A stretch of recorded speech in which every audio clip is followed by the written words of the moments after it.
And now to a developing story involving a community that has for years been calling for more support in their fight against crime. Just last month, a prominent crime-fighting activist was killed in Diepsloot while trying to help a victim of crime. Now, the residents then called for the president to come and address them. He did not do so.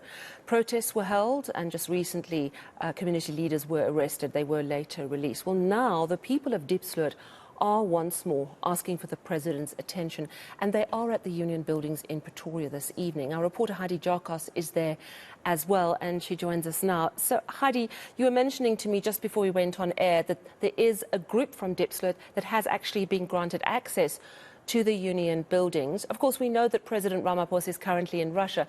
Just talk to me about what you know about this visit today.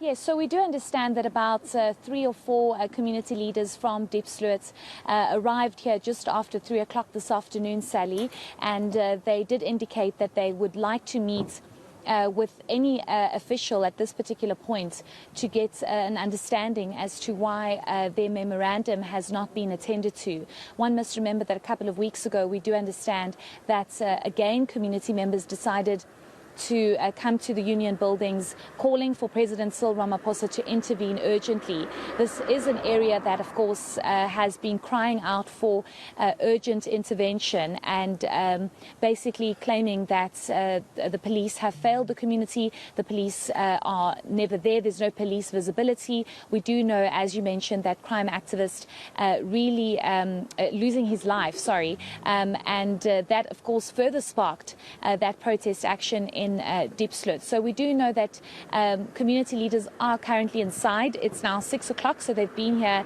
just under 3 hours, and they are clearly they have the attention of somebody. Who they have the attention of, we're not entirely sure, because we do know that they went inside with a very long memorandum and draft of issues that they want urgently addressed. But as you mentioned, the president is not here. He's not in the country. So it's interesting to know who they have met with and who's actually listening to them. We were slightly worried that because they decided to arrive here a lot later in the afternoon, if anybody would attend to them, but it seems as though they definitely have the attention of either a minister or a government official within the presidency to listen to them. And you know, Heidi, you mentioned, what happened last month, and that led to protests. This is a community that has raised their concerns about crime many, many times, for years and years. And one of their big gripes is a lack of visible policing. There were officials on site last month. Obviously, the president didn't arrive.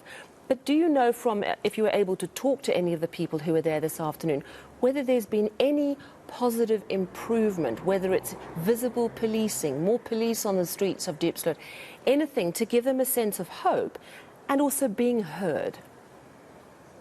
Yes, we did get some indication that the reason why they are back here is because nothing has been done. And that often happens in South Africa, doesn't it, Sally, when there's a massive story, a community comes out, a community protests, a community threatens to further shut down.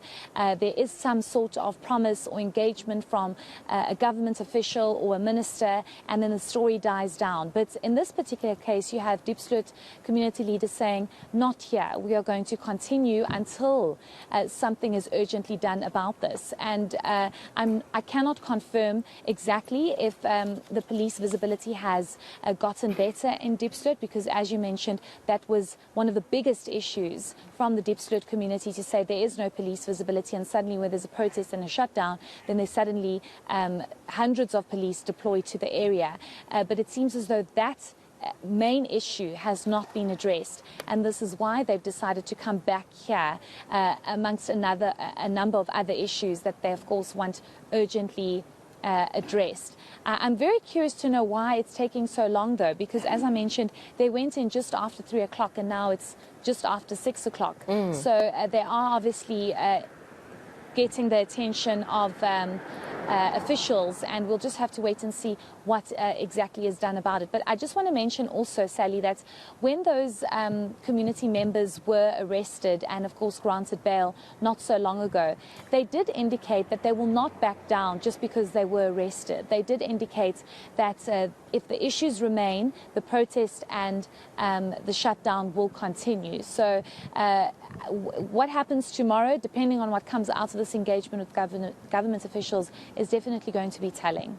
Absolutely. And Heidi, thank you so much for bringing us up to speed. And it is important, and I think it is our duty as journalists to stay on these stories and to keep giving voice to communities like Diepsloot. So it's great that you're there monitoring the fact that the small group of community leaders has been given access to union buildings quite a few hours ago. We'll see what comes of that. Thank you so much, Heidi Giokos in